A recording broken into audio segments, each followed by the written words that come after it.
ಸ್ನೇಹಿತರೆ ಎಲ್ಲರಿಗೂ ನಮಸ್ತೆ. Welcome back to my channel Eshanna Jaknalli. ಸ್ನೇಹಿತರೆ, SSLC ರಿಸಲ್ಟ್ ಬಗ್ಗೆ ಮಾತಾಡೋಣ ಅಂದ್ಕೊಂಡು ಬಂದೆ. ಸ್ನೇಹಿತರೆ, 94% SLC ರಿಸಲ್ಟು ಕರ್ನಾಟಕ ರಾಜ್ಯದ ಬಂದಿದೆ. ಆದರೆ ಯಾವ ರೀತಿ ಮೊದಲೆಲ್ಲ ಯಾಕೆ ಈ ರಿಸಲ್ಟ್ಗಳು ಅಷ್ಟು ಕಡಿಮೆ ಬರ್ತಿತ್ತು, ಇವಾಗ ಯಾಕೆ ರಿಸಲ್ಟ್ ಜಾಸ್ತಿ ಬರ್ತಾ ಇದೆ ಅನ್ನೋದೇನಾದರೂ ಗೊತ್ತಾ? ಸ್ನೇಹಿತರೆ, ಬರ್ತಾ ಬರ್ತಾ ಬರ್ತಾ ಬರ್ತಾ ಶಿಕ್ಷಣವನ್ನು ಯಾವ ರೇಂಜಿಗೆ ತಾಂಡೋಗಿ ಮಡಗ್ತಾ ಇದ್ದಾರೆ ಅಂದರೆ, ಎಕ್ಸಾಮ್ ಏನಕ್ಕೆ ಮಾಡಬೇಕು, ಎಲ್ಲರನ್ನೂ ಪಾಸ್ ಮಾಡಿ ಕಳಿಸ್ಬಿಡ್ರಿ ಅಂತ. ಸುಮ್ಮನೆ ಯಾಕೆ ಎಕ್ಸಾಮ್ಗಳು ಮಾಡ್ತೀರಾ, ಏನು ಮಾಡ್ತೀರಾ ಇದೆಲ್ಲ? ಹಾಂ, ಮೊದಲಿತ್ತಲ್ಲ 100ಕ್ಕೆ 35 ಮಾರ್ಕ್ಸ್ ತಗೋಬೇಕು ಅಂತ, ಅದೇ ಬೆಸ್ಟ್ ಇತ್ತು, ಅದನ್ನೇ ಇಡ್ರಿ. ಇವಾಗ ನೋಡಿ 80 ಮಾರ್ಕ್ಸಿಗೆ 26 ಮಾರ್ಕ್ಸ್ ತಗೋಬೇಕಂತೆ. ಅದರಲ್ಲಿ ಬೇರೆ ಮಲ್ಟಿಪಲ್ ಚಾಯ್ಸ್ ಇರ್ತವೆ. ಕಣ್ಣು ಮುಚ್ಕೊಂಡು ಯಾವ್ದಾರ ಒಂದು ಹಾಕಿದ್ರು ಕೂಡ ಒಂದು 6-7 ಮಾರ್ಕ್ಸ್ ಅದರಲ್ಲಿ ಬರ್ತವೆ. ಇವ್ರು ದಬಾಕದಿನ್ನೇನೈತಪ್ಪ, ಎಕ್ಸಾಮು ಮೊದಲಿನಷ್ಟು ಕ್ವಾಲಿಟಿ ಎಕ್ಸಾಮ್ ಆಗ್ತಾ ಇಲ್ಲ. ಎಷ್ಟೋ ಕಡೆ ಕಾಪಿ ಹೊಡೆಸಿ ಮಕ್ಕಳನ್ನ ಪಾಸ್ ಮಾಡ್ತಾ ಇದ್ದಾರೆ. ಈಗ ಕಾಪಿ ಹೊಡೆಸಿ ಮಕ್ಕಳನ್ನ ಪಾಸ್ ಮಾಡಿರುವಂತಹ ಕಡೆ, ಈ ಕೆಲವು ಕಡೆ ಕಾಪಿನೂ ಹೊಡ್ಸಿರಲ್ಲ, ಏನೂ ಇಲ್ಲ. ಅಂಥ ಮಕ್ಕಳಿಗೆ ಅನ್ಯಾಯ ಆಗೋದಿಲ್ವಾ? ಆಮೇಲೆ ಇನ್ನೊಂದು ವಿಷಯ ಏನು ಮಾತಾಡಬೇಕು ಅಂದರೆ, ಈ ಮಾರ್ಕ್ಸ್ಗಳು ಎಲ್ಲಿ ವ್ಯಾಲ್ಯೂ ಇದೆ ಅನ್ನೋದೊಂದು ನನಗೆ ಅರ್ಥ ಆಗ್ತಾ ಇಲ್ಲಪ್ಪ. ಅವಾಗೊಂದು ವಾರ 15 ದಿವಸ ಒಳ್ಳೆ ಖುಷಿ, ನಾನು ಅಷ್ಟು ತೆಗೆದುಬಿಟ್ಟೆ ಇಷ್ಟು ತೆಗೆದುಬಿಟ್ಟೆ ಅಂತ. ಆಮೇಲೆ ಅದರ ರಿಯಾಲಿಟಿ ಗೊತ್ತಾಗುತ್ತೆ, ಮಾರ್ಕ್ಸ್ನ ರಿಯಾಲಿಟಿ. ಏನಕ್ಕೆ ಮಾರ್ಕ್ಸ್ ಅದು? 100ಕ್ಕೆ 80 ತೆಗೆದ್ರೇನು, 90 ತೆಗೆದ್ರೇನು? ಹಾಂ, ಕ್ಯಾಟಗರಿ ವೈಸು ಕೆಲಸಗಳು ಕೊಡ್ತಾರೆ.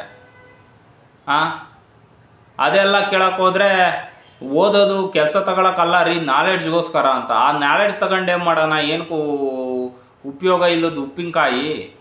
ಹಾಂ, ಸ್ನೇಹಿತರೆ, ಇತ್ತೀಚೆಗಂತೂ ಶಿಕ್ಷಣ ಅನ್ನೋದು ಕಾಲು ಕಸ ಮಾಡ್ಕೊಂಡ್ಬಿಟ್ಟಿದ್ದಾರೆ. ನಿಜಕ್ಕೂ ಕಾಲು ಕಸ ಆಗೋಗ್ಬಿಟ್ಟಿದೆ ಶಿಕ್ಷಣ ಅನ್ನೋದು. ಎದಕ್ಕೆ ಬೇಕು? ಒಂದೇ ಒಂದು ಮಾತನ್ನು ಹೇಳ್ತೀನಿ ಕೇಳಿ. ಏನಪ್ಪ ಅಂತಂದರೆ, ಒಬ್ಬ ವ್ಯಕ್ತಿ ಶಿಕ್ಷಣ ತಗೊಂಡು ಸುಮಾರು BTech ಎಲ್ಲ ಓದಿ, ಏನೂ ಓದಿಲ್ಲದೆ ಇರೋವನ ಕೈ ಕೆಳಗಡೆ 10-15 ಸಾವಿರ ಸಂಬಳಕ್ಕೆ ಕೆಲಸ ಮಾಡ್ತಾ ಇರ್ತಾನೆ. ಇದು ಶಿಕ್ಷಣ.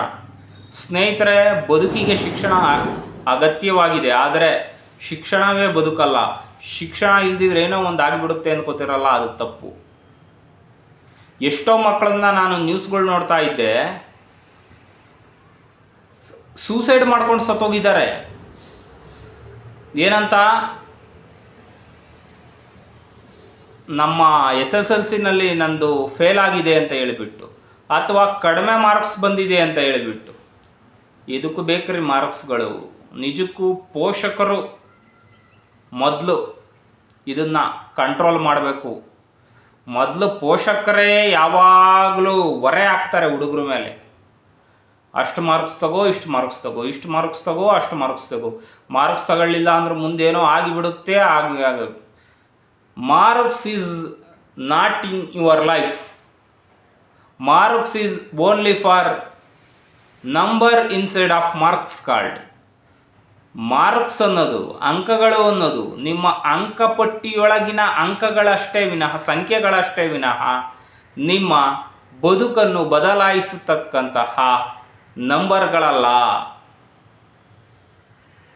ನಿಮ್ಮ ಬದುಕನ್ನು ಬದಲಾಯಿಸ್ತಕ್ಕಂತಹ ನಂಬರ್ಗಳು ಯಾವುದಾದ್ರೂ ಇದ್ದರೆ ಅದು ಸ್ಕಿಲ್, ಕೆಲಸದ ಕೌಶಲ್ಯ.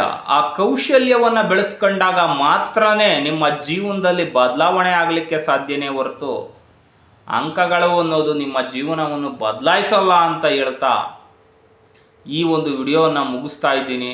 ಸ್ನೇಹಿತರೆ, ನೋಡಿ, SSLCನಲ್ಲಿ ಮತ್ತೆ ಹಿಂದಿ ಏನೋ ತೆಗೆದಿದ್ದಾರಂತೆ. ಓಕೆ, ಹಿಂದಿ ತೆಗೆದಿದ್ದು ಒಳ್ಳೆಯದೇ ಆಯಿತು, ನಾವೇನು ಬೇಡ ಅನ್ನಲ್ಲ. ಆದರೆ ಎಷ್ಟೋ ಜನ ಹಿಂದಿನಲ್ಲಿ ಫೇಲ್ ಆಗಿದ್ದಾರಲ್ಲ, ಅದಕ್ಕೇನು ಹೇಳ್ತೀರಿ? ಮತ್ತು ಇನ್ನೊಂದು ವಿಷಯ ಏನಪ್ಪ ಅಂತಂದರೆ ಈ ಸಂದರ್ಭದಲ್ಲಿ ಇಂಟರ್ನಲ್ ಮಾರ್ಕ್ಸ್ ಅಂತ ಬೇರೆ ಕೊಡ್ತಾ ಇದ್ದಾರೆ. ಯಾಕೆ ಬೇಕ್ರಪ್ಪ ಅದು ಇಂಟರ್ನಲ್ ಮಾರ್ಕ್ಸು? ಟಾರ್ಗೆಟ್ ಮಾಡಿ ಏನಾದರೂ ಆ ಹುಡುಗಂಗೆ ನಾನು ಇಂಟರ್ನಲ್ ಮಾರ್ಕ್ಸ್ ಕಡಿಮೆ ಮಾಡಲೇಬೇಕು ಅಂತ ಹೇಳಿಬಿಟ್ಟು ಮೇಷ್ಟ್ರುಗಳು ಕಡಿಮೆ ಕೊಟ್ಟರೆ ಆ ಹುಡುಗನ ಭವಿಷ್ಯ ಹಾಳಾಗಲ್ವಾ?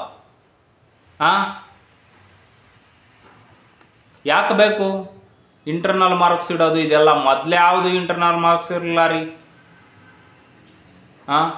ಆ ಥರ ಇದ್ದರೆ ಬೆಸ್ಟು ಅಂತ ಹೇಳ್ತಾ ಈ ಒಂದು ವಿಡಿಯೋವನ್ನು ಇಲ್ಲಿಗೆ ಮುಗಿಸ್ತಾ ಇದ್ದೀನಿ. ನಿಮ್ಗೇನು ಅನಿಸುತ್ತೆ ದಯಮಾಡಿ ಕಮೆಂಟ್ ಮಾಡಿ. ಮತ್ತು ಇತ್ತೀಚಿನ ಈ ಜೆನ್ಜಿ ಜನ್ರೇಷನ್ ಹುಡುಗರಿಗಂತೂ ಮಾರ್ಕ್ಸು ಅಂತ ಮಾರ್ಕ್ಸ್ ಹಿಂದೆ ಬಿದ್ದುಬಿಟ್ಟಿದ್ದಾವೆ. ದಯಮಾಡಿ ಮಾರ್ಕ್ಸ್ ಹಿಂದೆ ಬೀಳಬೇಡ್ರಿ, ಮಾನವೀಯ ಮೌಲ್ಯಗಳ ಹಿಂದೆ ಬೀಳಿ. ಆ ಮಾನವೀಯ ಮೌಲ್ಯಗಳು ನಿಮ್ಮ ವ್ಯಕ್ತಿತ್ವವನ್ನು ರೂಪಿಸ್ತವೆ, ನಿಮ್ಮ ವರ್ಚಸ್ಸನ್ನು ಹೆಚ್ಚಿಸ್ತವೆ ಅಂತ ಹೇಳ್ತಾ ಈ ಒಂದು ವಿಡಿಯೋವನ್ನು ಇಲ್ಲಿಗೆ ಮುಗಿಸ್ತಾ ಇದ್ದೀನಿ. ಜೈ ಹಿಂದ್, ಜೈ ಕರ್ನಾಟಕ, ಜೈ ಭುವನೇಶ್ವರಿ ದೇವಿ.